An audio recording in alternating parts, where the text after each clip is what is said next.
എല്ലാവർക്കും നമസ്കാരം. ഞാൻ ഇന്ന് വളരെ സിമ്പിളായ ഒരു റവ ഉപ്മാ റെസിപ്പിയാണ് ഷെയർ ചെയ്യുന്നത്. ഉപ്മായുടെ റെസിപ്പിയൊക്കെ എല്ലാവർക്കും അറിയുന്നത് തന്നെ ആയിരിക്കും. എന്നാലും ഞാൻ ഉണ്ടാക്കിയൊരു ഉപ്പുമാവിൻ്റെ റെസിപ്പി ഷെയർ ചെയ്യാമെന്ന് വിചാരിച്ചു. ഈ ഉപ്പുമാവ് ഉണ്ടാക്കാനായിട്ട് ആദ്യം റവ ഉപ്മാവ് ആയതുകൊണ്ട് റവ ഒന്ന് ലോ ഫ്ലെയിമിൽ ഒന്ന് വറുത്ത് വയ്ക്കണം. അതിനായിട്ടൊരു കടായി എടുത്ത് ലോ ഫ്ലെയിമിലിട്ട് അതിലേക്ക് ഞാൻ നെയ്യാണ് ചേർത്ത് കൊടുക്കുന്നത്. അത് ഓരോരുത്തരുടെ ഇഷ്ടം പോലെ നെയ്യ് അല്ലെങ്കിൽ എണ്ണ അല്ലെങ്കിൽ രണ്ടും കൂടെ മിക്സ് ചെയ്ത് നമുക്ക് റവ ഒന്ന് റോസ്റ്റ് ചെയ്തെടുക്കാം. ഞാനിവിടെ 1.25 കപ്പ് റവയാണ് എടുത്തിട്ടുള്ളത്. ഈ സെയിം കപ്പിൽ തന്നെയാണ് ഞാൻ റവ ഉപ്മാവിന് വേണ്ട വെള്ളവും എടുക്കാൻ പോകുന്നത്. നേരത്തെ പറഞ്ഞ പോലെ ലോ ഫ്ലെയിമിൽ വെച്ചിട്ട് ഈ റവയൊന്ന് വറുത്തെടുക്കാം.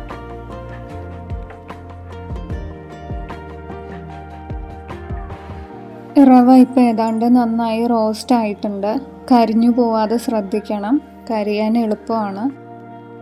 ഇത് നമുക്ക് വേറൊരു പാത്രത്തിലേക്ക് മാറ്റിയിട്ട് ഈ സെയിം കടായിൽ തന്നെ ആവശ്യത്തിന് എണ്ണ ചേർത്ത് കൊടുക്കാം.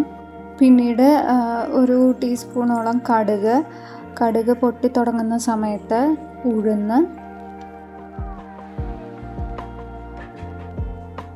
ഉഴുന്നും കൂടെ ചുമന്ന് പൊട്ടി വരുമ്പോഴത്തേക്കും അതിലേക്ക് ഇഞ്ചി, ചെറുതായി അരിഞ്ഞ ഇഞ്ചി, ചുമന്ന മുളക് വേണമെങ്കിൽ ആഡ് ചെയ്യാം. ഞാനിതിനകത്ത് ആഡ് ചെയ്തിട്ടില്ല. ഇഞ്ചിയും കൂടെ മൂത്ത് കഴിഞ്ഞാൽ പിന്നെ ഇതിലേക്ക് പച്ചക്കറികൾ ആഡ് ചെയ്യാം. അതായത് ചുമന്ന മുളക് ഞാനത് പൊട്ടിത്തെറിക്കണ്ടെന്ന് വെച്ചിട്ട് പിന്നീടാണ് ചേർക്കുന്നത്. ഇതിൽ ഇപ്പം ഞാൻ ക്യാരറ്റും ഉള്ളിയും കൂടെ ഒരുമിച്ച് ചോപ്പ് ചെയ്തിട്ട് എളുപ്പത്തിന് വേണ്ടി ഒരുമിച്ച് ചോപ്പ് ചെയ്തിട്ടിട്ടുണ്ട്. ഇതിൻ്റെ കൂടെ നമുക്ക് ബീൻസും വേറെ ഗ്രീൻ പീസ് അങ്ങനെ എന്തൊക്കെ വെജിറ്റബിൾസ് നമുക്ക് ആഡ് ചെയ്യണോ അതൊക്കെ ഇതിൻ്റെ കൂടെ ആഡ് ചെയ്യാം. ഞാൻ തൽക്കാലം ഇത്ര മാത്രമേ എടുത്തിട്ടുള്ളൂ. ഇതൊന്ന് നന്നായി വഴറ്റിയെടുക്കാം.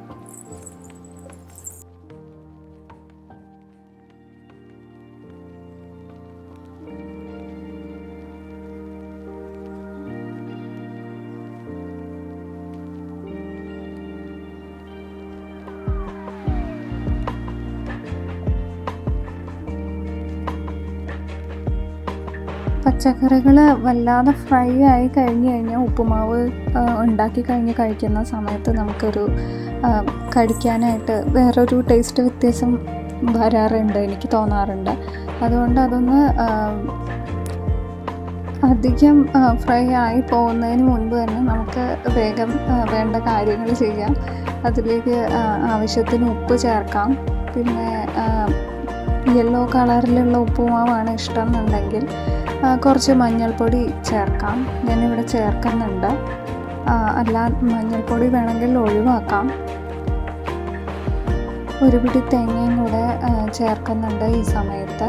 തേങ്ങ വേണ്ടാത്തവർ ചേർക്കേണ്ട ആവശ്യമില്ല. എന്നിട്ട് നന്നായി ഒന്ന് മിക്സ് ചെയ്ത് കൊടുത്തതിന് ശേഷം നമുക്ക് ഇതിലേക്ക് വെള്ളം ചേർക്കാം. നേരത്തെ റവ അളന്നെടുത്ത് അതേ പാത്രത്തിൽ തന്നെയാണ് ഞാൻ വെള്ളം അളന്നത്. അത് ഒരുപാട് തവണ എടുത്ത് ഒഴിക്കണ്ടേന്ന് വിചാരിച്ചിട്ട് ഞാനൊരു വലിയ കപ്പിലേക്ക് അളന്നെടുത്തതാണ് ആ വെള്ളം. ഏതാണ്ട് ഒരു 4 കപ്പാണ് ഞാൻ വെള്ളം എടുത്തിട്ടുള്ളത്.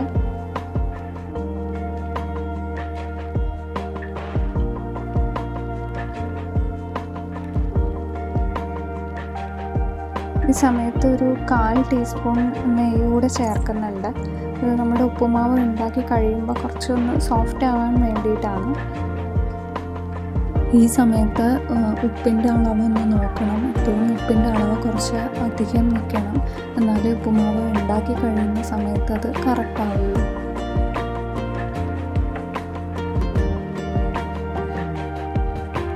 വെള്ളം നന്നായി വെട്ടിത്തിളച്ച് വന്നിട്ടുണ്ട്. ഇനി ഇതിലേക്ക് നമുക്ക് നേരത്തെ വറുത്ത് വെച്ച റവ കുറച്ചായിട്ട് കൂടെ മിക്സ് ചെയ്തുകൊണ്ട് ചേർക്കാം.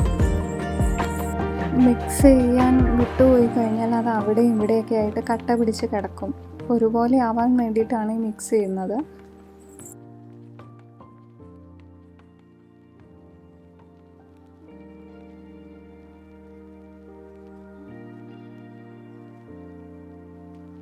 ഒരുവിധം നന്നായി മിക്സ് ചെയ്തതിന് ശേഷം നമുക്ക് ഈ ഉപ്പുമാവ് ഒന്ന് അടച്ച് വെച്ച് ഒരു 2-3 മിനിറ്റ് കുക്ക് ചെയ്യാം ലോ ഫ്ലെയിമിൽ.